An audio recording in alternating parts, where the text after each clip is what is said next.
Hey, what's up guys? It's Dr. Tom. In this video we're going over a hip opening drill for anybody with hip mobility deficits, specifically for golfers. This is a great warm-up exercise for golfers before hitting the driving range or the course. What it works on is your internal rotation. So if you're right-handed, when you go into your backswing, your right hip has to internally rotate towards your midline.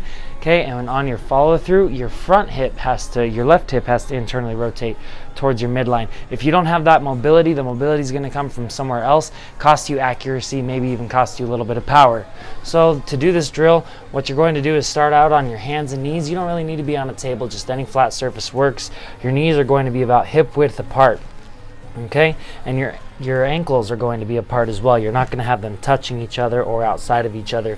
And what you do for this exercise is you start out with a flat back and you push yourself back towards your heels. Now we're not going into a child's pose and stretching our back like this.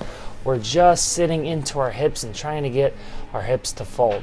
Okay, so the back should stay nice and flat. So from more like the side, it looks a little more like that. Okay, now you can bring the feet in and do this a little bit closer as well. So this is the close version. Your knees are touching. You widen them up a little bit to hip width. That's the middle version. And then you can really work on that internal rotation by widening out those knees, keeping the back flat once again and keeping the ankles apart, and you'll feel a lot of different stuff going on all around your hip joints here.